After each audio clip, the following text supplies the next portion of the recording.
ஐந்து கரத்தனை ஆணை முகத்தினை இந்தின் இளம்பரை போலும் எயிற்றனை நந்தி மகந்தனை ஞான கொழுந்தினை புந்தியில் வைத்து அடி போற்றுகின்றேன். வணக்கத்திற்கும் போற்றுதலுக்கும் உரிய டேலஸ் அருள்மிகு சமயபுரம் மாரியம்மன் கோவிலின் ஆடிக்கூழ் திருவிழாவை இத்தனை சீரோடும் சிறப்போடும் நடத்தி கொண்டிருக்கக்கூடிய உங்கள் அனைவருக்கும் என்னுடைய மிக பணிவான வணக்கம். ஒரு பேச்சாளரின் வெற்றி என்பது பார்வையாளர்களின் பங்களிப்பை பொறுத்தது. ஜோக்ஸ்னா சிரிக்கணும், நல்லா பேசினா கைத்தட்டணும். ஒரு பேச்சாளரின் மாபெரும் வெற்றி என்பது அவருக்கு மேடை கொடுக்கப்படுகிற நேரத்தை பொறுத்தது. ஆக மொத்தம் ரொம்ப சவாலான நேரத்தில் எனக்கு மேடை கொடுக்கப்பட்டிருக்கு. ஏறக்குறைய எல்லாரும் கிளம்புற நேரம், அதுல வேற அந்த சகோதரி டின்னர் இன்னும் 10 நிமிஷத்துல ரெடி ஆயிடும். என் மேல அவருக்கு அப்படி என்ன கோபமோ தெரியல. ரொம்ப மகிழ்ச்சி. ஆனாலும் எந்திரிச்சு போக மாட்டீங்கன்னு நம்புறேன். ஒருவேளை எந்திரிச்சு போறதா இருந்தா ஒவ்வொருத்தரா போங்க. சில ஊர்ல ஒரு அக்கா எந்திரிச்சிட்டு வாங்கடி போலாம் அப்படின்னு 10 பேரை கூட்டிட்டு கிளப்புவாங்க. அப்படியெல்லாம் பண்ணாம நிச்சயமா நீங்க எல்லாரும் அரங்கத்துல யாரெல்லாம் இருக்கிறீங்களோ எல்லாரும் இருந்து நிகழ்ச்சி முடிகிற வரைக்கும் சொற்பொழிவை கேட்கணும் அப்படின்னு நான் உங்ககிட்ட கேட்டுக்கிறேன். ரொம்ப மகிழ்ச்சி. தமிழ்நாடு முழுக்க எவ்வளவோ கோவில்களில் போய் சொற்பொழிவாற்றுகிற ஒரு மிகப்பெரிய பாக்கியம் எனக்கு. அமெரிக்கால அதுவும் சமயபுரம் மாரியம்மன் கோவில்ல, எங்க ஊரு திருச்சி, எனக்கு மொட்டை அடிச்சு காது குத்துனது சமயபுரத்துல தான். ரொம்ப நெகிழ்ச்சியா இருந்தது. இந்த நிகழ்ச்சிக்கு நான் பேச வரணும் அப்படின்னு திரு தாரா அவர்கள் என்னை தொடர்பு கொண்ட போது, அம்பாள் வழிபாடு, அம்மன் வழிபாடு எவ்வளவு முக்கியம் அப்படின்றத ஒரு சில செய்திகள் மூலமா நான் உங்களுக்கு சொல்றேன். நிறைய குழந்தைகள் கலந்துகிட்டாங்க. நான் இதுக்கு முன்னாடி அந்த ஃபேன்சி ட்ரெஸ் நடந்தப்போ நான் அந்த பக்கம் அறையில இருந்தேன், நான் அரங்கத்துல இல்ல. ஆனா அருணகிரியாரா ஒரு குழந்தை வேஷம் போட்டுட்டு வந்ததை பத்தி அவங்க அறிவிப்பு பண்ணது எனக்கு ரொம்ப மகிழ்ச்சியா இருந்தது. ஏன் அப்படின்னா, தமிழ்ல அருணகிரியார் மாதிரி சந்த தமிழ் பாடினவங்க அவருக்கு முன்னாடியும் கிடையாது, பின்னாடியும் கிடையாது.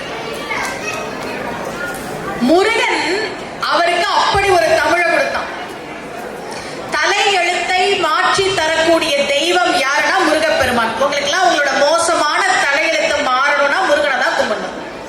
வீட்டுக்காரு சரியில்லை, அவர் நல்லா திருந்துவார் அப்படி சொல்றேன். ரொம்ப கஷ்டமா இருக்கு அப்படின்னா யாரை கும்பிடணும்னா முருகனை தான் கும்பிடணும். அருணகிரியாருக்கு விதிக்கப்பட்ட தலை எழுத்து என்ன தெரியுமா? தற்கொலை பண்ணிட்டு இறந்து போகணும். அதே மாதிரி திருவண்ணாமலைக்கு போனார், கோபுர உச்சியிலிருந்து கீழே விழுந்த விதி வேலை செய்து விழும்போது ஒரு வார்த்தை சொல்லிட்டார், முருகா. அவன் எப்பவுமே மயில தயாரா வச்சுக்கிட்டு காத்துட்டு இருப்பான். எப்படியும் நம்மளை யாராவது கூப்பிடுவாங்க, நம்ம உடனே கிளம்பி போகணும். அதனாலதான் முழுக்க கிரீன் சிக்னல் உள்ள வாகனமா வச்சிருக்கான். யாரும் அவரை ரெட் சிக்னல் போட்டு தடுக்கவே முடியாது. முருகா சொல்லிட்டு அருணகிரியார் கீழே விழுறார். முருகன் ஓடி வந்து தாங்கி பிடிச்சிட்டான். அன்றைக்கு முருகன் தாங்கி பிடித்தான். இன்றைக்கு வரைக்கும் நாம் அருணகிரியாரை பற்றி பேசிக் கொண்டிருக்கிறோம்.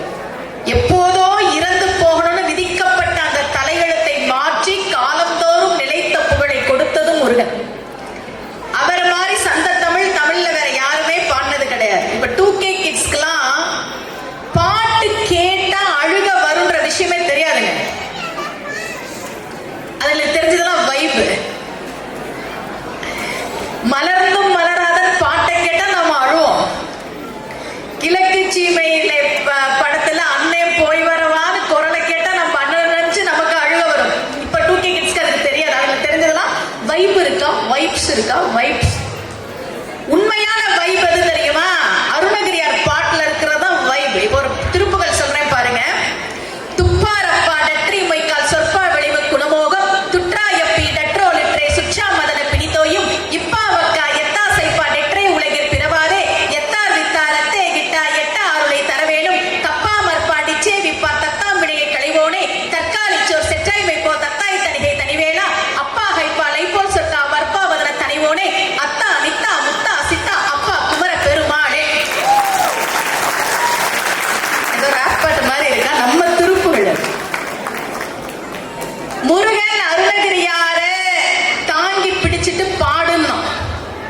இவரு கேட்டாரு, நான் என்ன சாமி பாடுறது, எனக்கு தமிழ்ல இலக்கணம் தெரியாது, இலக்கியம் தெரியாது. நம்ம தமிழ்ல இலக்கணம் இலக்கியம்லாம் நம்ம வாத்தியாருங்க நமக்கு ரொம்ப கண்டிப்பா சொல்லி கொடுத்தாங்க. நான் கல்லூரியில தமிழ் பேராசிரியாய் வேலை பார்த்தவள். உங்க தமிழாசிரியர்லாம் உங்களுக்கு ஞாபகம் இருக்கா? எப்படா தமிழ் கிளாஸ் வரும் காத்துக்கிட்டு இருப்போம். ரொம்ப கண்டிப்பா தமிழ் நடத்துவாங்க. ஒரு வாத்தியார் வகுப்புல கேட்டார் ஒரு மாணவன்கிட்ட, என்னடா சாப்பிட்ட? 2 இட்லி சாப்பிட்டேன் சார். தப்புடா. கரெக்ட் சார், 2 இட்லி தான் சாப்பிட்டேன். தப்புடா. கரெக்ட் சார், சாப்பிட்டேன், நான் சொல்றேன் 2 இட்லி தான் சாப்பிட்டேன். தப்புடா. 2 இட்லிகள் சாப்பிட்டேன்னு சொல்லணும். சாயந்தரம் கீழே விழுந்து கிடக்குறான். இவர் வந்து என்னடா அப்படின்னாரு.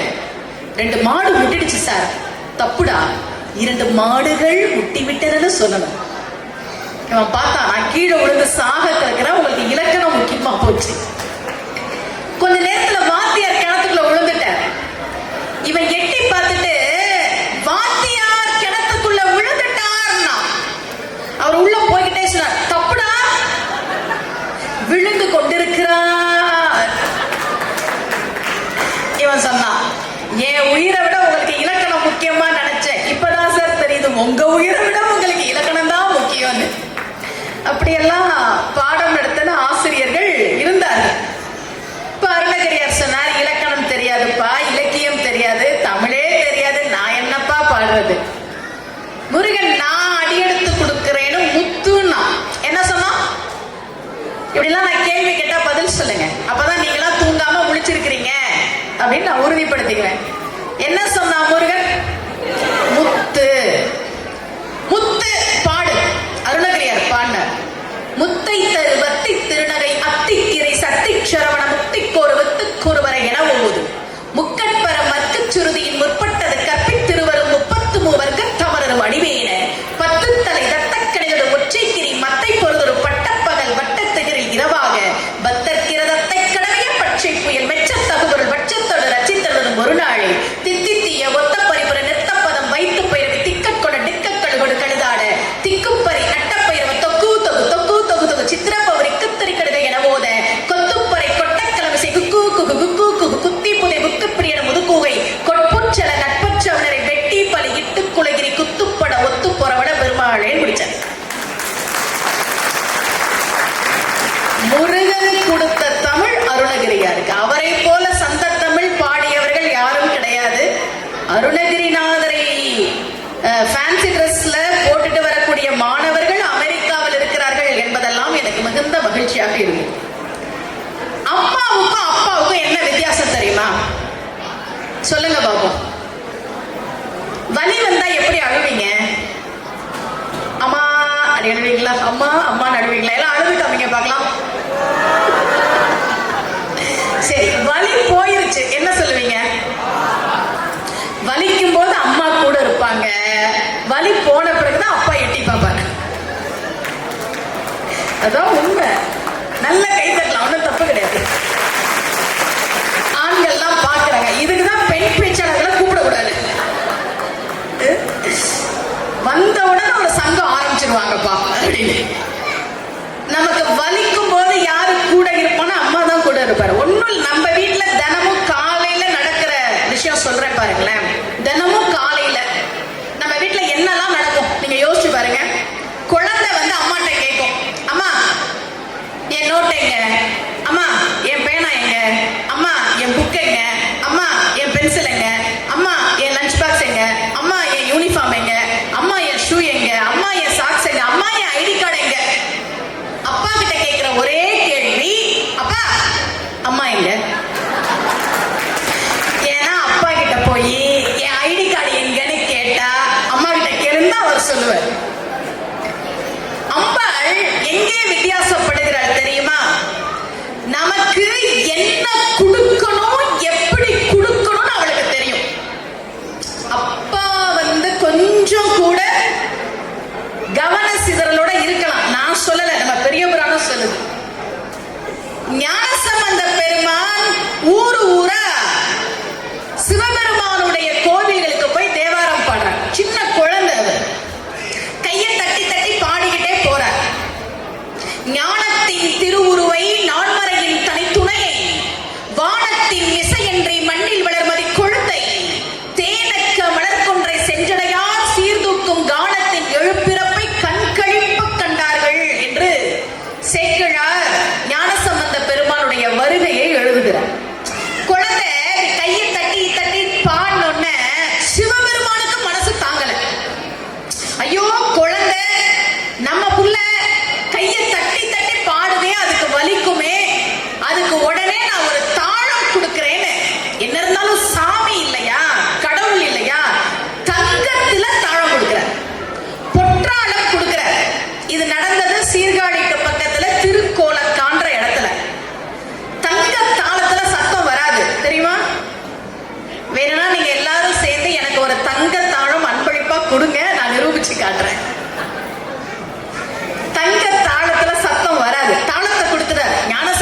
பெண்களுக்கு நிர்மலா அப்படின்னு பேர் வைப்பாங்க. மலம்னா குற்றம்னு அர்த்தம். நிர்மலம் அப்படின்னா குற்றம் இல்லை. நிர்மலா என்றால் குற்றம் இல்லாதவள்னு அர்த்தம். மூல நட்சத்திரத்துல பிறந்தவங்கள நீங்க எந்த விதத்திலும் குற்றம் சொல்ல முடியாது. அப்படி ஒரு வாழ்க்கையை வாழ்வார்கள்ன்றதான் காலப்போக்கில் மாத்தி பெண் மூலம் நிர்மூலம்னு மாத்திட்டாங்க. இனிமே நீங்க விளக்கம் சொல்லுங்க, சரியா? ஒருவேளை நட்சத்திரங்களை நினைச்சு பயமா இருந்தாலும் மாரியம்மனை கும்பிட்டா போதும். சமயபுரம் மாரியம்மனை கும்பிட்டா போதும். இதையே தான் அருணகிரியாரும் பாடினார். நாள் என் செய்யும் வினைதான் என் செய்யும், என்னை நாடி வந்த கோள் என் செய்யும், கொடும் கூற்று என் செய்யும், குமரேசர் இரு தாழும் சிலம்பும் சதங்கையும் தண்டையும் தோளும் சண்முகமும் கடமும் எனக்கு முன்னே வந்து தோன்றினேன். என்ன சொல்றார்?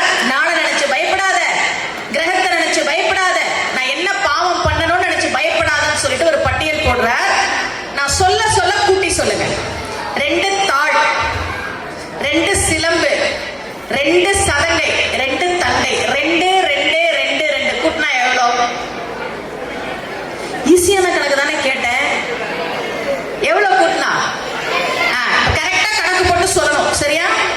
இப்படிதான் ஒரு ஊர்ல 1000 கிலோ 1 டன், 3000 கிலோ எத்தனை டன் கேட்டேன். சொல்லுங்க. 3 டன். அந்த ஊர்ல என்ன தெரியுமா சொன்னாங்க? 1000 kilo 1 ton, 3000 kilo ton ton ton. பரவாயில்ல, கணக்கு போட்டு சொல்லுங்க. 2 2 2 2 எவ்வளவு வந்துச்சு? 8 வந்துச்சா? ஓகே. 12 தோள், 8ம் 12ம் 8ம் 12ம் சத்தமா சொல்லுங்க. 8ஐயும் 12ஐயும் கூட்டினா 20. சரி. சண்முகம் 6 முகம், 20 கூட்டல் 6 26. ஒரு கடம்ப மாலை 1, 26 1 27 வந்துருச்சா? அவர் சொல்றார், இரு தாழும் சிலம்பும் சதங்கையும் தண்டையும் தோளும் சண்முகமும் கடமும் கூட்டினீங்கன்னா 27 வரும். அருணகிரியார் சொல்றார், முருகன் கிட்ட இந்த 27 பொருட்கள் இருக்குப்பா, அது உன்னை காப்பாத்தி கொடுக்கும். நீ ஏன் 27 நட்சத்திரத்தை பார்த்து பயப்படுற அப்படின்னு கேட்டார். அதே மாதிரிதான் சமயபுரம் மாரியம்மன் 27 நட்சத்திரங்களையும் தனக்குள் அடக்கி வைத்திருக்கிறார். அவ பார்த்துக்குவா, நீ நட்சத்திரங்களை பார்த்து பயப்படாத. மாரியம்மனுடைய வரலாறு நமக்கு சொல்கிற செய்தி இதுதான். இப்ப இங்க இருக்கக்கூடிய பெண்கள் எல்லாருக்கும் நான் ஒரு ரகசியம் சொல்ல போறேன். நான் எப்பவுமே மைக்ல தான் ரகசியம்லாம் சொல்லுவேன். அபிராமி பட்டர் பாடுறார், திங்கள் பகவின் மனம் நாரும் சென்னி வைக்க. பாடும்போது சொல்றார், அம்மா உன் பாதத்துல நிலாவோட வாசம் வருதுமா அப்படிங்கிறார். என்ன சொல்ற? என்ன வாசம் வருது? நல்லா யோசிச்சு பாருங்க. அம்பாள் மேல மஞ்சள் வாசம் வரும், அவ மஞ்சள் பூசுபவள். சந்தன வாசம் வரும், சந்தனம் பூசுபவள். குங்கும வாசம் வரும், குங்குமம் பூசுபவள். பூ வாசம் வரும், பூ வச்சுக்கிறா. நிலா வாசம் எப்படி வந்துச்சு? அதுவும் பாதத்துல எப்படி நிலா வாசம் வந்துச்சு? அவர் பதில் சொல்றார் அபிராமி பட்டர், அம்மா உன் பாதத்துல நிலாவோட வாசம் வருதுமா, காரணம் என்னன்னு எனக்கு தெரிஞ்சிருச்சு. தலையில் நிலவை சூடி இருக்கக்கூடிய ஒருவன் உன் பாதத்தில் விழுந்து விழுந்து வணங்குவதால் உன் பாதத்தில் நிலவின் வாசம் வருகிறது. தலையில் நிலவை சூடி இருப்பவன் யார்? அந்த அம்மாவோட வீட்டுக்காரர். அவர் என்ன பண்றாராம்? மனைவி காலில் விழுந்து வணங்குறாராம். பெண்கள் நல்லா கேட்டுக்கிட்டீங்களா? நாளையில இருந்து உங்க வீட்டுல இதை நடைமுறைக்கு கொண்டு வரீங்க. சிவபெருமானே மனைவி பாதத்துல விழுறாரா? உங்களுக்கு எல்லாம் என்ன அப்படிலாம் கேட்டுறாதீங்கம்மா. அடுத்த முறை நான் டாலஸ்க்கு பேச வரணும். என்ன அருணகிரியார் எழுதுறார், முருகனும் அந்த வேலையை தான் பண்றானா. வள்ளி பாதம்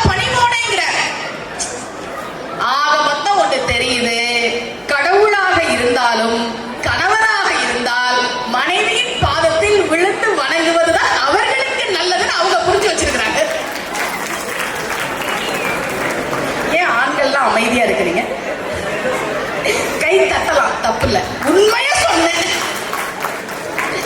நம்ம இலக்கியத்துல இருக்கிறதானே நான் பேசினேன், இல்லாததையா நான் பேசினேன். பாருங்கப்பா, தெய்வங்களே மனைவி கால விழுந்து வணங்குறாங்க, பொழச்சிக்க தெரிஞ்சவங்க அப்படின்றதுக்காக சொன்னேன், வேற ஒண்ணும் இல்லை.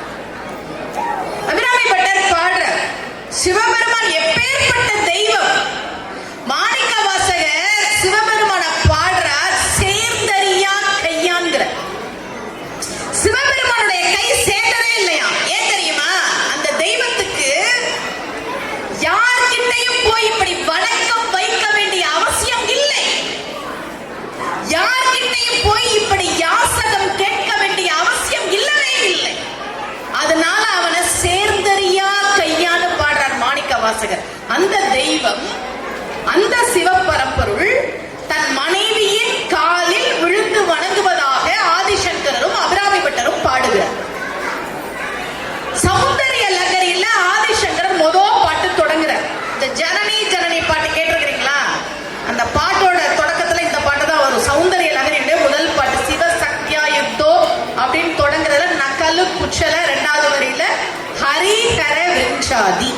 இந்த குசலம் அப்படின்னா என்ன தெரியுமா? அந்த காலத்துல எல்லாம் கடிதம் எழுதுற வழக்கம்னு ஒண்ணு இருந்துச்சு. அம்மாக்கெல்லாம் தெரியும், உங்களுக்கு கூட தெரிஞ்சிருக்கும். லெட்டர் எழுதுவோம், உங்களை பார்க்கணும் போல இருக்கு அம்மா அப்பா, நீங்க கிளம்பி வாங்கன்னு லெட்டர் போட்டா அது போய் சேர்றதுக்கு 1 மாசம் ஆகும். அதுக்கு நடுவில் அம்மா அப்பாவே கிளம்பி வந்துருவாங்க. இதெல்லாம் நடக்கும்.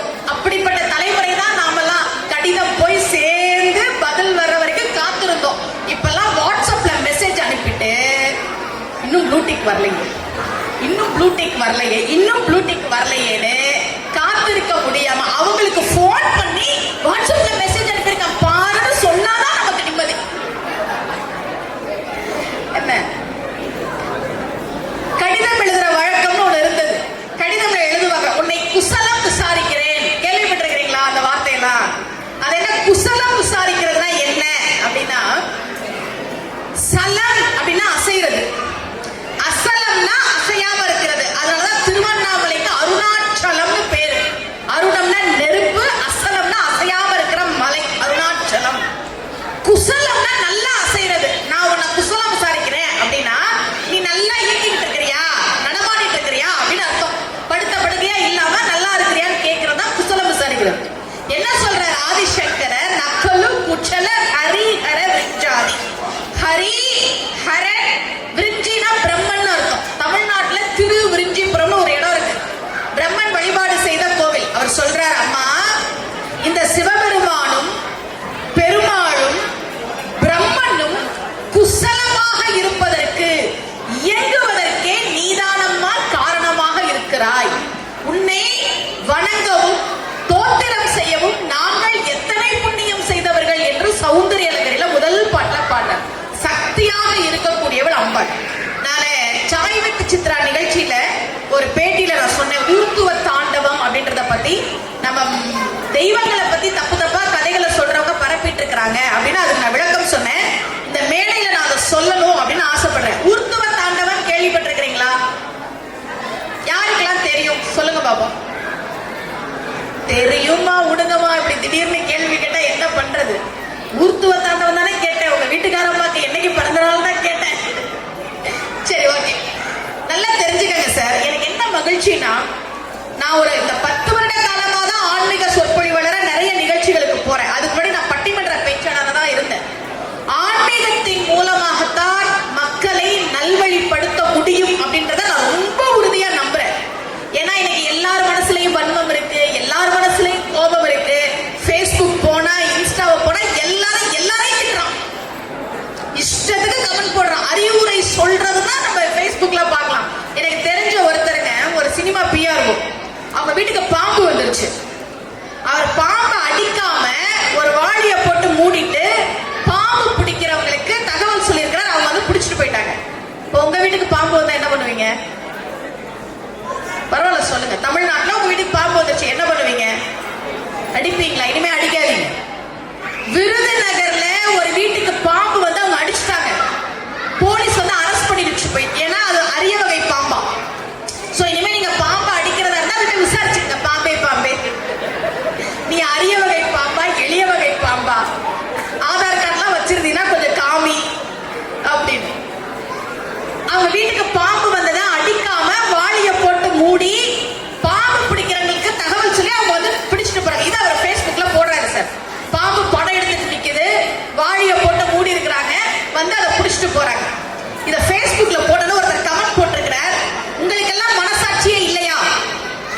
வாளியை போட்டு மூடினால் அந்த பாம்பு எப்படி மூச்சு விடும்? இவங்க வீட்டுக்கு பாம்பு வந்தா பெட்ல படுக்க வச்சு ஏசி எல்லாம் போட்டு விடுவாங்க போல இருக்குது. அடுத்தவங்களுக்கு அறிவுரை சொல்றது, என்ன பண்ணாலும் குறை சொல்றது, இப்படி ஆயிடுச்சு உலகம். ஆனா ஆன்மீகத்தின் வழியாக மக்களை நல்வழிப்படுத்த முடியும் என்று நான் ரொம்ப உறுதியா நம்புறதுனாலதான் நான் ஆன்மீகத்தை கையில எடுத்தேன். நல்லா கேளுங்க, நம்ம தெய்வங்களை பத்தி எப்படி எல்லாம் தப்பு தப்பு தப்பு தப்பா கதை சொல்றாங்க அப்படின்னு. கோயம்புத்தூர்காரங்க யாராவது இருக்கிறீங்களா? மகிழ்ச்சி. எங்க ஊர்ல வந்து ஒருத்தவங்களை திட்டுறது அப்படின்னா கோபமா திட்டுவோம். வந்தே பையி அடிச்சுடுவேன். ஆனா கோயம்புத்தூர்காரங்க ஏனுங்க வந்தேனுங்க அடிச்சுடுவேனுங்க. கோயம்புத்தூர் பக்கத்துல பன்னிமடைன்னு ஒரு ஊர் இருக்கு சார்.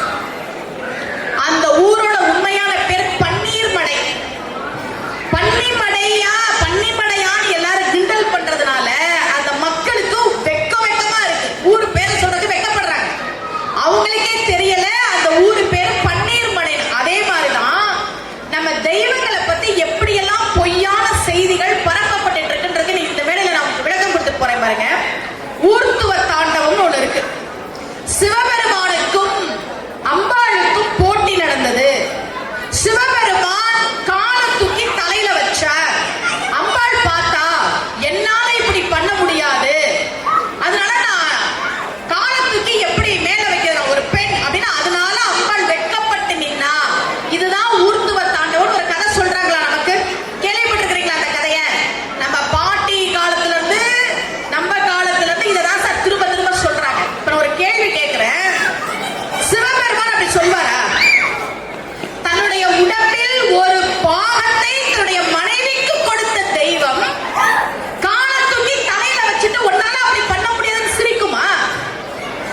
நம்முடைய தெய்வங்கள் எப்படிப்பட்டன நமக்கு தெரியணும்.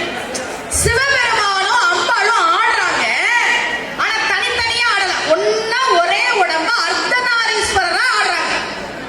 இதை எப்படிமா உங்களுக்கு தெரியும் அப்படின்னா, திருப்புகள்ல அருணகிரியார் சொல்லுங்க, அதல்ல சேடனார் ஆட, அகில மேரு மீதாட, அபினக்காளி தான் ஆட, அவளோடு அன்று அதிர வீசி வாதாடும் விடையில் ஏறுவார் ஆட, அருகு பூத வேதாளம் அவையாட, மருவு வானுவர் ஆட மதியாட, வனஜ மாமியார் ஆட, நெடிய மாமனார் ஆட, மதுரவாணி தான் ஆட, மலரில் வேதனார் ஆட, மயிலும் ஆட, நீயும் ஆடி வரணும்னு பாடுற. அதுல சொல்றார் அபின காளி தானாட.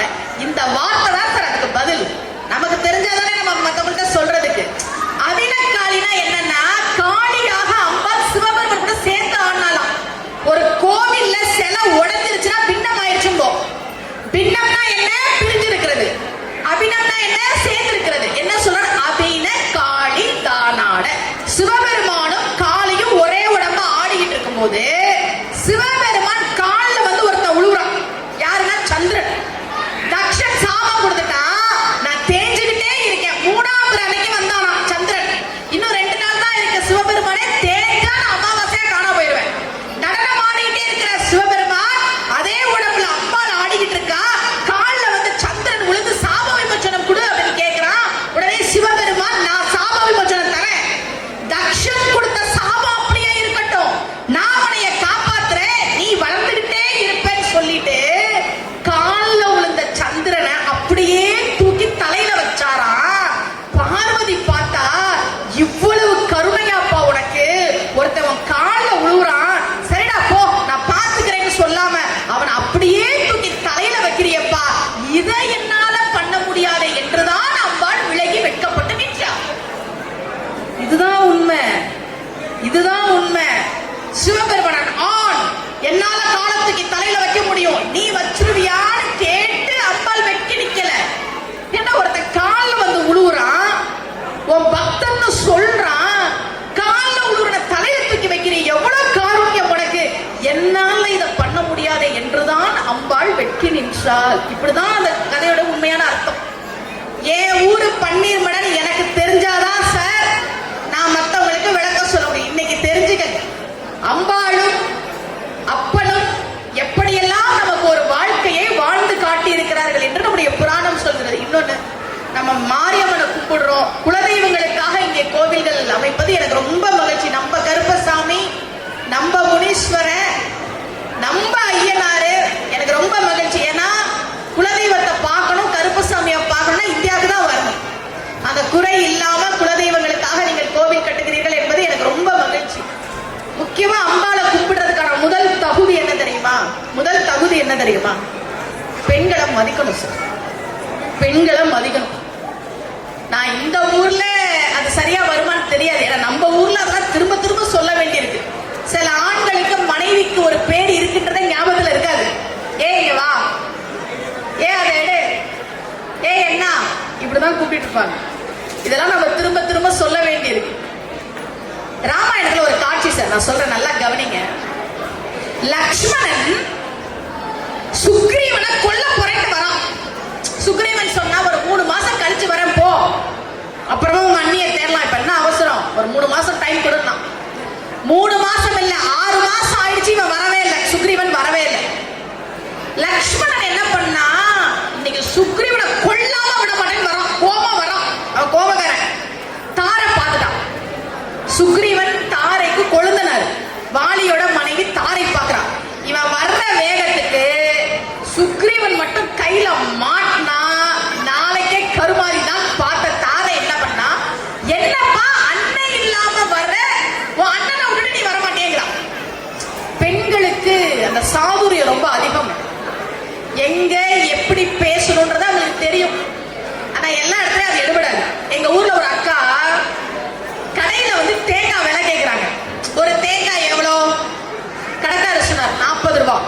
ஒரு தேங்காய் 40 ரூபாயா? 2 தேங்காய் தாங்க 80 ரூபா தான்க்கா. சரி 2 கொடுங்க. அவ்வளவு விவரம் நம்பலாம். என்ன, ஒரு தேங்காய் 40 ரூபாயா? 2 தேங்காய் 80 ரூபா தான்க்கா, 2 கொடுங்க. அந்த மாதிரி தாரை கொஞ்சம் சாமர்த்தியசாலி.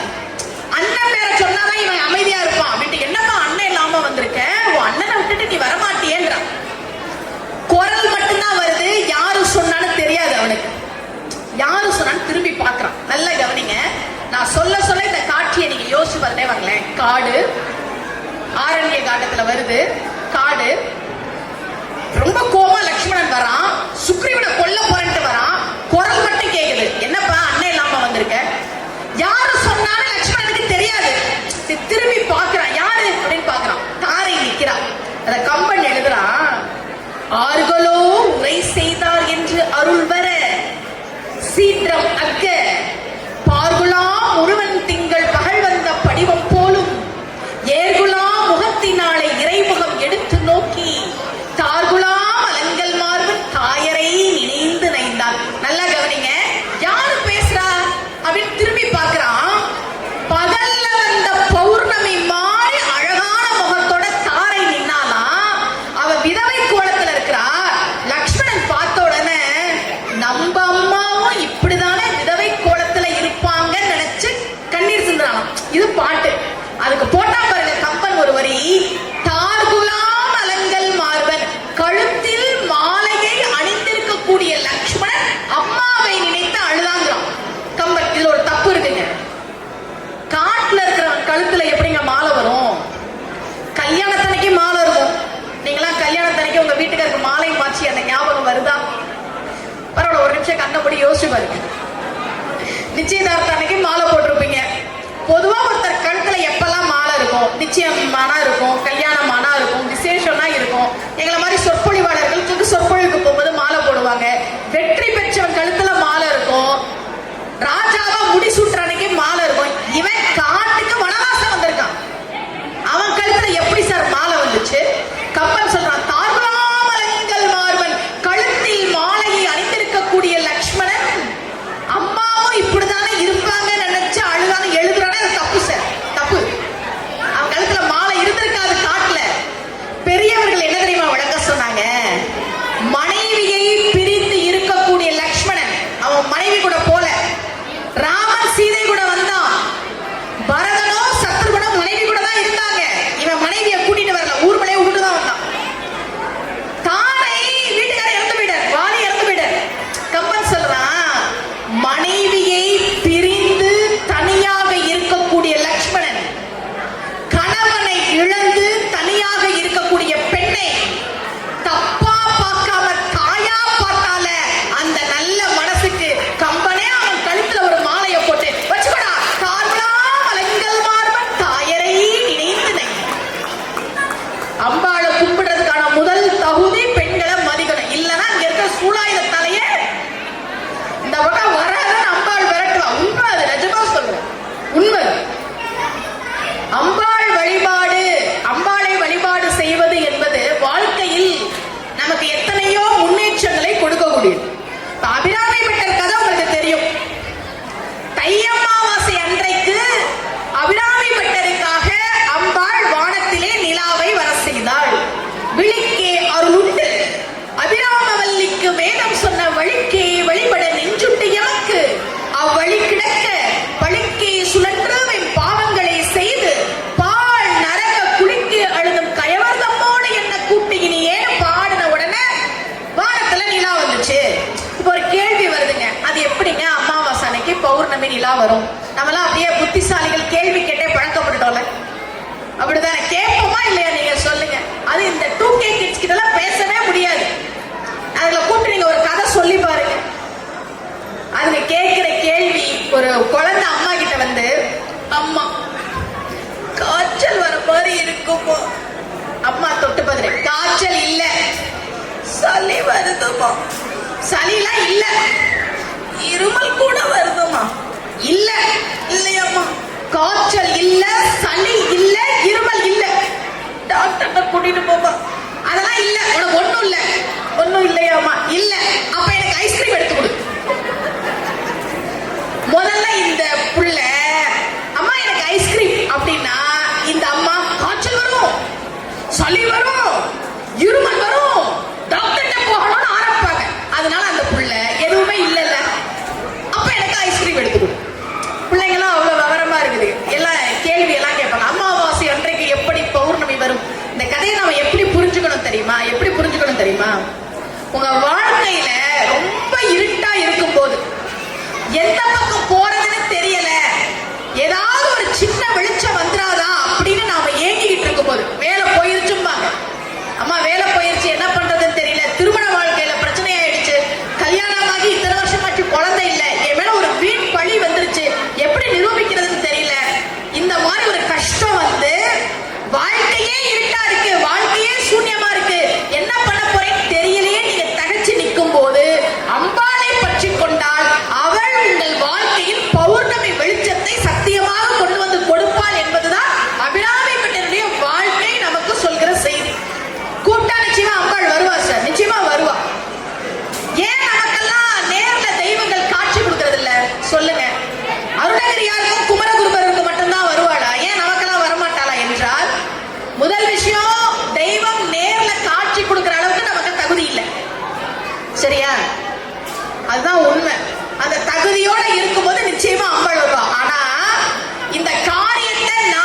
முடிவெடுக்கிறாங்க.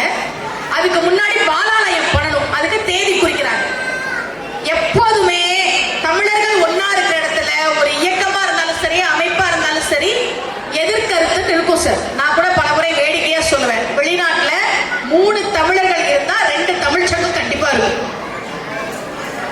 புரிஞ்சுதா? ஏன்னா யார் தலைவரா இருக்கிறது அவங்களுக்குள்ள ஒரு போட்டி வரும். சரியா? இப்ப பாலாலயம் பண்றதுக்கான ஒரு தேதியை கருமுத்துக்கண்ணன் சொல்றாரு. மற்றவங்க அதுக்கு எதிர்ப்பு தெரிவிக்கிறாங்க, வேணாம் அந்த தேதி வேணாங்கிறாங்க. இவரே மீனாட்சி கிட்ட, அம்மா இந்த தேதியில பாலாலயம் பண்ணா கொஞ்சம் வசதியா இருக்கும் அப்படின்னு வேண்டார். கோவில்ல சீட்டு குலுக்கி போடலாம் அப்படின்னு முடிவெடுக்கிறாங்க. மீனாட்சி அம்மன் சந்நிதிக்கு முன்னாடி கருமுத்துக்கண்ணன் அவர்கள் சொன்ன தேதியை ஒரு பேப்பர்லயும் மற்றவங்க சொன்ன தேதியை ஒரு பேப்பர்ல எழுதி மீனாட்சி படி போட்டாச்சு. சீட்டை எடுக்கணும். வரிசையில தரிசனத்துக்காக நிக்கிறதுல ஒரு சின்ன புள்ள இருக்கிற, ஒரு 5 வயசு குழந்தை. அந்த குழந்தைய கூப்பிட்டு இந்த சீட்டை எடுமான்றாங்க. அந்த குழந்தை வந்து சீட்டை எடுக்குது. சீட்டை பிரிச்சு பார்த்தா கருமுத்துக்கண்ணன் அவர்கள் சொன்ன தேதி வந்திருக்கு.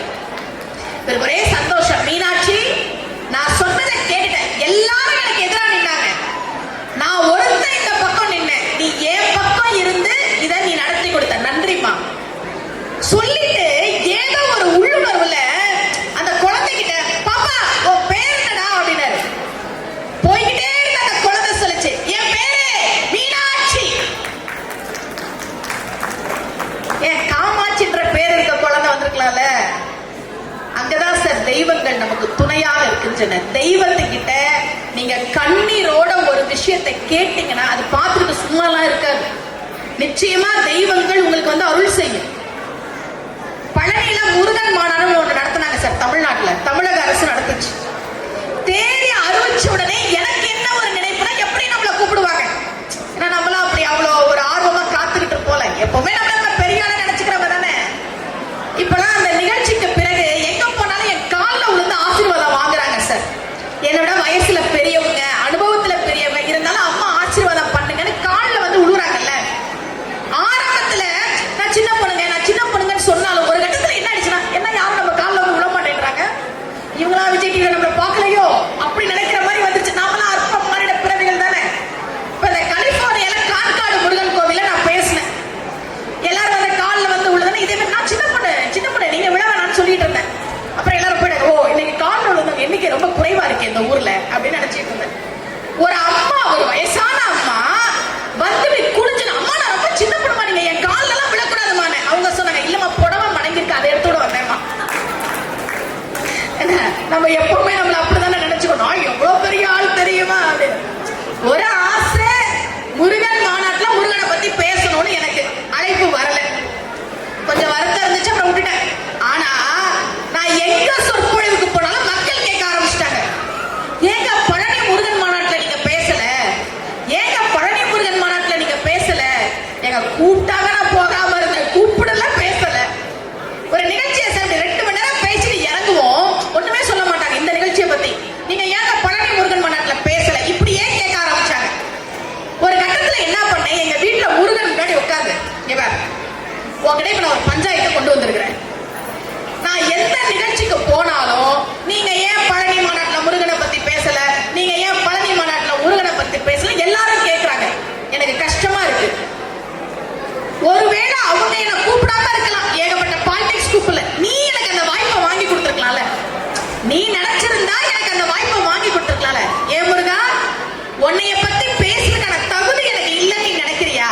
நான் இவ்வளவு திருப்புகள் பேசுறேன், இவ்வளவு கந்தரலகாரம் பேசுறேன், ஆனா என்ன ஏன்பா பழனி முருகன் மாநாடு கூப்பிடல? எல்லாரும் கேட்கறாங்கப்பா, ஏன் முருகனை பத்தி பேசலன்னு. கஷ்டமா இருக்குப்பா அப்படின்னு ஒரு நாள் உட்கார்ந்து கண்ணீர் சிந்தி முருகன்ட்ட சொல்றேன். ஒரு 10 நாள் கழிச்சு விஜய் டிவில சூப்பர் சிங்கர்ல முருகன் பாடல்கள் சுற்றுக்கு நீங்க பேச வாங்கன்னு கூப்பிடுறாங்க. நான் பேசின வீடியோஸ் எல்லாம் ட்ரெண்டிங் ஆகுது, எல்லாம் மில்லியன் வியூஸ். அது அப்படியே ட்ரெண்டிங்ல இருக்கும்போது திருவண்ணாமலை கோவிலுக்கு போறேன் சார். ஒரு 150 பேர் வரிசையில நிக்கிறாங்க. நான் அந்த பக்கமா தரிசனத்துக்கு போறேன். முதல்ல நிக்கிறவர் ஆரம்பிச்சார், அம்மா முருகனை பத்தி சூப்பரா பேசுனீங்க, நான் ஸ்டேட்டஸ் வச்சேன். முதல்ல முருகனை பத்தி சூப்பரா பேசுனீங்க, முருகனை பத்தி சூப்பரா பேசுனீங்க, முருகனை பத்தி சூப்பரா பேசுனீங்க. 100 பேர் சொன்னாங்க சார். அதுக்கப்புறம் என்ன பாக்குறவங்களா, முருகனை பத்தி சூப்பரா பேசுனீங்க, முருகனை பத்தி சூப்பரா பேசுனீங்க. நான் முருகன்ட்ட போய், டேய் முருகா, என்ன பார்க்க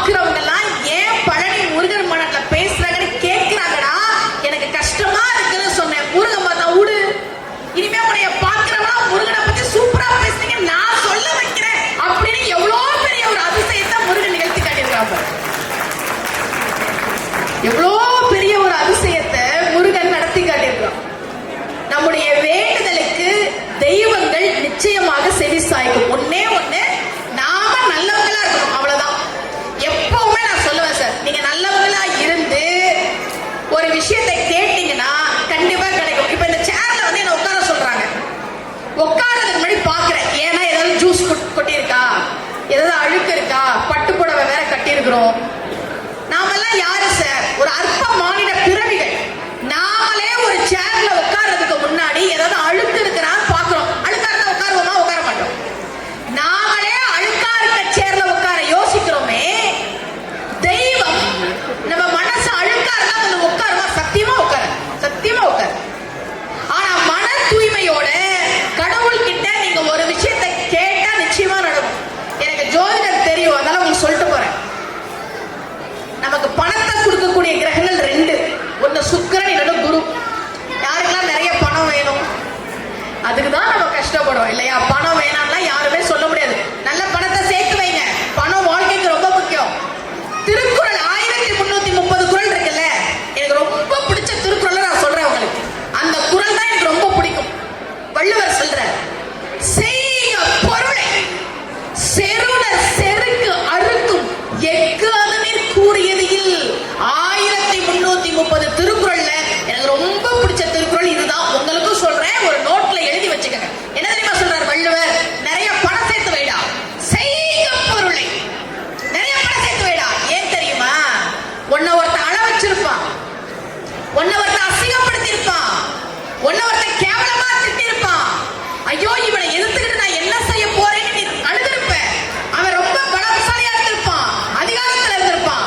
நீ நிறைய பணம் சேர்த்து வை. நீ சேர்த்து வைக்கிற பணம் தான் எவன் உன்னை அழ வச்சானோ, எவன் உன்னை அசிங்கப்படுத்தினானோ, எவன் உன்னை கேவலப்படுத்தினானோ அந்த எதிரியின் திமிரை அழிப்பதற்கான ஒரே ஆயுதம் நீ சேர்த்து வைக்கிற பணம் தான். அதை தவிர இன்னொரு ஆயுதம் இல்லவே இல்லைங்கிறவள், இல்லவே இல்லைங்கிறான். நிறைய பணம் சேர்த்தீங்கன்னா எதிரியெல்லாம் அழிஞ்சு போயிடுவாங்க. மனசுல வச்சுக்கோங்க. வாழ்க்கைக்கு பணம் ரொம்ப முக்கியம். சுமதி ஸ்ரீ மிக சிறந்த பேச்சாளர். அப்படியா? எதை வச்சு சொல்றீங்க? அவங்க பெரிய கார்ல தான் வருவாங்க. பெரிய கார்ல வந்தாதான் சிறந்த பேச்சாளர். பஸ்ல வந்தாதான் மதிக்க மாட்டாங்க நம்ம நாட்டுல. நல்ல பணம் சேர்த்து வைக்கணும் வாழ்க்கையில சார். நாம நல்லவங்களா இருந்தா தெய்வம் கொடுக்கும். சரியா? இந்த அம்பாளை பற்றி, அம்பாள் வழிபாடு பத்தி நம்ம நிறைய பார்த்துக்கிட்டு இருக்கோம். அபிராமி அந்தாதி, லலிதா சகஸ்ரநாமம், லலிதா திருசதி. அம்பாளுக்கு என்ன சிறப்பு நான் சொல்லி முடிக்கிறேன் பாருங்க. முருகனுக்கான மந்திரம் என்ன சொல்லுங்க?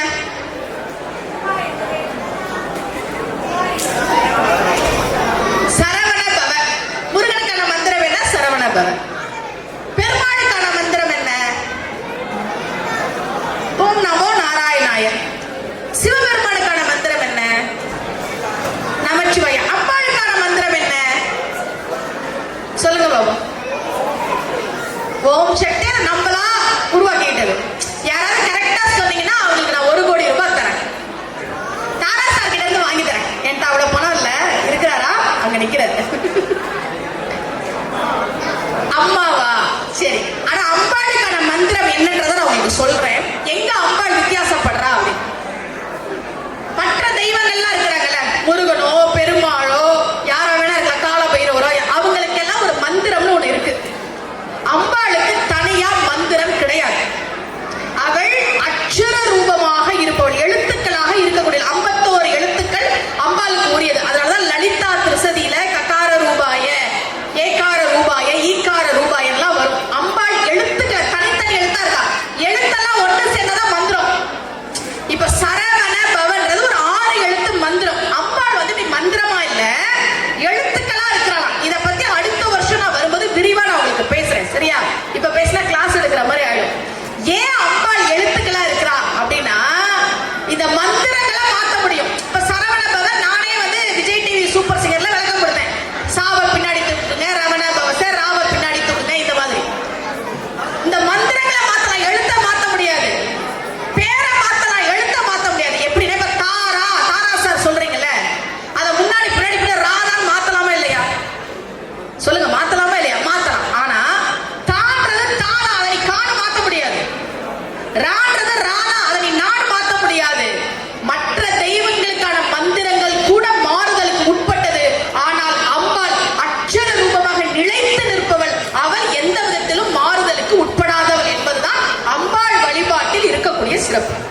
அடுத்த வருஷம் நான் வரும்போது உங்களுக்கு இதை பத்தி நல்ல விவரமா விளக்கமா பேசிட்டு போறேன். சரி, நல்லவங்களா இருக்கிறதா எப்படி சார்? சொல்லுங்களேன். நல்லவங்களா இருங்க, நல்லவங்களா இருக்கிறீங்க. எப்படிதான் நல்லவங்களா இருக்கிறது சொல்லுங்க. சொல்லி முடி முடிச்சிடலாம் ஒரு 2 நிமிஷத்துல. 1 மணி நேரம் ஆச்சு நான் பேச ஆரம்பிச்சேன். நல்ல மக்கள், நான் கூட அந்த பக்கம் டின்னர் ஆரம்பிச்சா கிளம்பி போயிருவீங்களோன்னு நினைச்சேன். எவ்வளவு நல்ல மக்கள், ஆரம்பிச்சப்ப எப்படி இருந்தீங்களோ அதே மாதிரியே இருந்து கேக்குறீங்க. மகாபாரதத்துல இருந்து ஒரு செய்தி சொல்றேன் சார். மாரியம்மனுடைய வரலாறு மகாபாரதத்துல வருது. நாம கும்பிடுற மாரியம்மன் நம்ம குலதெய்வம், நம்ம அம்மா அப்படி இருக்கட்டும்.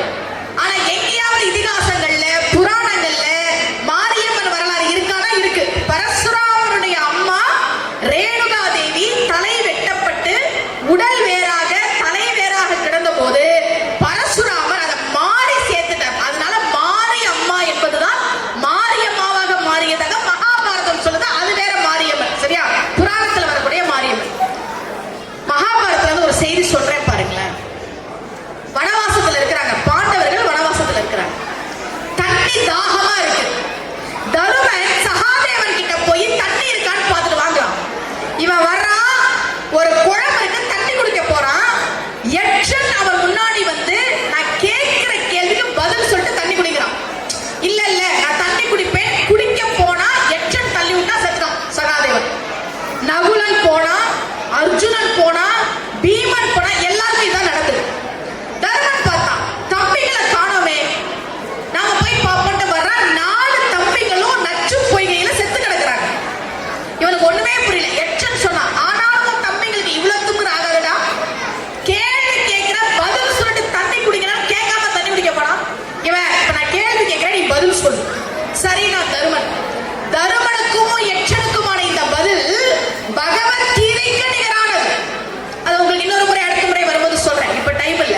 எல்லா கேள்விக்கும் தருமன் சரியா பதில் சொல்லிட்டான். இப்ப யட்சன் சொன்னா, சரிப்பா உன்னை 4 தம்பிய ஒரு தம்பிய உயிர்ப்பிச்சு தரேன், யார் வேணும்னு கேட்டான். எது நல்லவங்களா இருக்கிறதுன்னு உதாரணத்தை சொல்றேன் நண்பர்களே. தருமன் சொன்னா, யட்சா நகுலனையோ அல்லது சகாதேவனையோ உயிர்ப்பித்து கொடு. யட்சன் சிரிச்சான். லூசாடா நீ? அர்ஜுனன் எவ்வளவு பெரிய வில்வித்தை வீரன். அவன் இருந்தானா போர்ல நீ கௌரவர்களை எளிதா ஜெயிக்கலாம். அவன் வேணாமா உனக்கு? பீமன் எவ்வளவு பெரிய பலசாலி, ஒரே நேரத்தில் 1000 பேர் அடிப்பான்டா. அவன் வேணாமா உனக்கு? போய் நகுலன் சகாதேவன் ஒன்னத்துக்கு ஆகாதவன் அவர்களை போய் கேட்கிறேன். தருமன் பதில் சொன்னான் நண்பர்களே. தருமன் சொன்னா, யட்சா எங்க அப்பாவுக்கு 2 மனைவிங்கப்பா. முதல் மனைவிக்கு பிறந்தவர்கள் தான் நானும் பீமனும் அர்ஜுனனும். 2வது மனைவி மாத்தரிக்கு பிறந்தவர்கள் தான் நகுலனும் சகாதேவனும். எங்க அம்மாக்கு நான் உயிரோட இருக்கேன்ப்பா, மாத்தரிக்கும் இன்னொரு புள்ள உயிரோட இருக்கணும் இல்லையா? அதுக்காக நகுலனையோ சகாதேவனையோ எழுப்பி கொடுக்கலாம். பீமனும் அர்ஜுனனும் என் கூட இருந்தா எனக்கு வெற்றி கிடைக்கும். ஆனா மாத்தரி புள்ள இல்லைன்னு நினைச்சு நினைச்சு அழுவாளேப்பா, அதனால அவ பிள்ளைய ஒரு பிள்ளைய எழுப்பி கொடுப்பா. யட்சன் பார்த்தாண்டே, இந்த மனசுக்கு நான் எல்லாத்தையும் உயிர்ப்பிச்சு தர வச்சுக்கூடா. அதான் சார் நல்லவங்களா இருக்கிறது, நல்லவங்களா இருக்கிறது. பாரதி மாரியம்மனை பற்றி பாடுகிற போது சொல்கிறார், நிறுத்து வண்டி என்றே கள்ளர் நெருக்கி கேட்கையிலே எங்கள் கருத்த மாரியின் பேர் சொன்னால் காரணம் பஞ்சுமடானே. எங்க மாரியம்மா யாரு தெரியுமா? நீ தனியா போகும்போது 100 பேர் வந்து நின்னாலும் சரி, யமன் வந்து நின்னாலும் சரி, மாரி அப்படின்னு எங்க மாரியம்மா பேர் சொன்னா, எங்கள் கருத்த மாரியின் பேர் சொன்னால் காரணம் அஞ்சுமடானா பாரு. அதுதான் மாரியம்மனுடைய சிறப்பு என்று பாரதி பாடி. என்ன கஷ்டம் வந்தாலும் மாரியம்மாவை பிடிச்சுக்கிட்டா அதிலிருந்து வெளியே வந்து விடலாம் என்று பாரதி நமக்கு சொல்கிறார். ரொம்ப அழகான மக்கள், அழகான ஒரு கோவில் கட்டக்கூடிய முயற்சியில நீங்க இருக்கிறீங்க. ரொம்ப அழகா ஒரு அருள்வாக்கு மூலமாக இந்த கோயிலை நாங்க கட்ட ஆரம்பிச்சோம் அப்படின்னு தாராசார் அவர்களும் சரஸ்வதி அக்கா அவர்களும் ரொம்ப அழகா சொன்னாங்க. எல்லாராலையும் கோயிலுக்கு வந்துட முடியாது சார். நீங்க நினைக்கிறீங்களா இந்த இன்னைக்கு வந்திருக்கிறீங்களா ஆடிக்குள் திருவிழாக்கு நீங்க வந்து சாப்பிடுறதுக்கு பிளான் பண்ணி விடுமுறைன்னு வந்தீங்கன்னு நினைக்கலாம். ஒரு தெய்வம் கூப்பிடாமல் ஒரு கோவிலுக்கு நீங்கள் போய்விட முடியாது, கண்டிப்பா முடியாது. நாமெல்லாம் அந்த தகுதியோட இருக்கோம். தெய்வம் கூப்பிடணும். நீங்க வா, நான் உன்னைய பார்க்கணும்னு ஒரு தெய்வம் கூப்பிட்டாதான் நம்ம வர முடியும். என் கோயிலை நீ எடுத்து கட்டு, என் கோவிலுக்கு நீ உதவி கூட தெய்வம்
நீ கொடுத்த பணம், நீ செஞ்ச உதவி, தன்னார்வலர்கள் நிறைய பேர் வந்து வேலை செய்றீங்களா வாலண்டியர்ஸா, அது எல்லாமே உனக்கு நிச்சயமாக திரும்பி வரும். இந்த பாட்டு என்ன தெரியுமா சொல்லுது? படமாட கோயில். அது சொல்லி முடிச்சிட்டேன். இந்த அம்மா இதை சொல்லி முடிக்கிறேன், இதை சொல்லி முடிக்கிறேன்னு 10 நிமிஷமா பேசிட்டு இருக்கிறாங்க. முடிச்சிட்டேன். ஒரு கோவில் சார், பேர்லாம் நான் சொல்ல மாட்டேன், ஏன்னா ரெக்கார்டிங் போயிட்டு இருக்கு, எனக்கு பிரச்சனை ஆயிரும். எந்த கோயிலும் நான் சொல்ல மாட்டேன். ஆனா அது தமிழ்நாடு தாண்டி இருக்கு. அந்த கோயில்ல கூட லட்டு ரொம்ப ஃபேமஸ். எந்த கோயில்னா நான் சொல்ல மாட்டேன், எனக்கு பிரச்சனை ஆயிரும். பெருமாள் கோவில் தான், நிக்கிற பெருமாள். எங்க ஊர் ஸ்ரீரங்கம் படுத்திருக்க பெருமாள், இந்த ஊர் நிக்கிற பெருமாள். எந்த கோயில் சொல்ல மாட்டேன், எந்த ஊர்லாம் சொல்லவே மாட்டேன், சொல்ல மாட்டேனே, எனக்கு பிரச்சனை ஆயிரும். அந்த கோவில் கூட தீல ஆரம்பிச்சு தீலையே முடியும். இல்ல நான் சொல்ல மாட்டேன், எந்த கோயில் நான் சொல்ல மாட்டேன். சரி, அந்த கோயில், அந்த கோயிலுக்கு சார் தமிழ்நாட்டுல ரொம்ப பிரபலமான இனிப்பு கடையினுடைய உரிமையாளர் போறார். நண்பர் கூட போறார். வரிசையில போய் நிக்கிறாங்க. நண்பர் கையில சூட்கேஸ் வச்சிருக்கிறார். இவர் கேட்கிறாரு, ஏன் சூட்கேஸ் எடுத்துட்டு வந்தா ரூம்ல வச்சிருக்க வேண்டியதானே? அவர் சொன்னாரு, இல்லப்பா இதுல 5 லட்சம் பணம் இருக்கு, உண்டியல்ல போடலாம்னு எடுத்துட்டு வந்தேன். 5 லட்சத்தையும் உண்டியல்ல போட போறியா? ஆமா.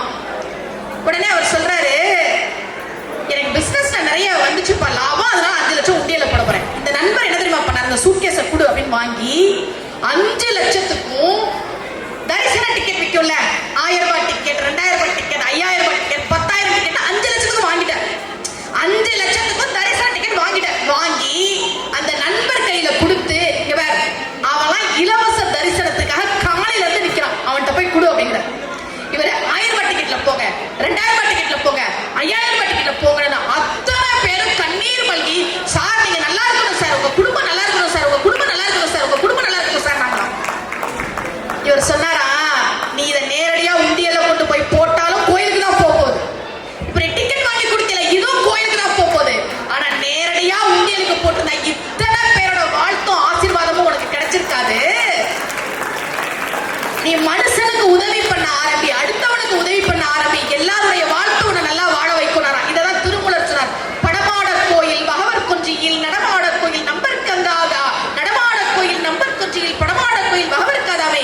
யாரெல்லாம் இந்த தெய்வ கைங்கரியத்துல நீங்க பங்கெடுத்தீங்களோ, யாரெல்லாம் உணவு பரிமாறினீங்களோ, யாரெல்லாம் இந்த கூட்டத்தை ஒழுங்குபடுத்தினீங்களோ, யாரெல்லாம் இந்த தாராசார் வீட்டுல வந்து கூழ் காய்ச்சறதுக்கு உதவி பண்ணீங்களோ, யாரெல்லாம் இந்த நிகழ்ச்சி நல்லபடியா நடக்கிறதுக்கு உங்களுடைய பங்களிப்பை கொடுத்தீர்களோ, நிச்சயமாக சமயபுரம் மாரியம்மனுடைய அருள் உங்களின் 27 வம்சத்திற்கு துணையாக இருந்து காப்பாற்றும். அதுல உங்களுக்கு சந்தேகமே வேண்டாம். எனக்கு கொடுக்கப்பட்ட நேரம் முடிஞ்சிருச்சு. நான் நிறைய விஷயங்கள் பேசினேன். நான் பேசினதுல ஒரு சில விஷயங்களையாவது நீங்க உள்வாங்கி உங்கள் வாழ்க்கையில் கடைபிடித்தால் அது எனக்கு ரொம்ப மகிழ்ச்சி. சமயபுரம் மாரியம்மனுக்காக டாலஸ்ல ஒரு கோவில் கட்டப்படுது அப்படின்றது எனக்கு ரொம்ப மகிழ்ச்சி. நம்முடைய காவல் தெய்வங்கள் மொட்டையடிச்சு காது குத்துறதுக்கும் கடா வெட்டுவதற்குமான அந்த அமைப்போடு ஒரு கோவில் கட்டுறாங்க அப்படின்றதுல எனக்கு ரொம்ப ரொம்ப மகிழ்ச்சி. வாய்ப்பு கிடைத்தால் அடுத்த வருஷம் நிச்சயமா உங்களை நான் வந்து சந்திப்பேன். சமயபுரம் மாரியம்மன் உங்கள் அனைவருக்கும் நீண்ட ஆயுளையும் நல்ல ஆரோக்கியத்தையும், குடும்பத்தில் ஒற்றுமையையும், மன மகிழ்ச்சியையும், நிறைய பணத்தையும், நிறைய மன மகிழ்ச்சியும் தர வேண்டும் என்று வேண்டிக் கொண்டு விடைபெறுகிறேன். நன்றி, வணக்கம்.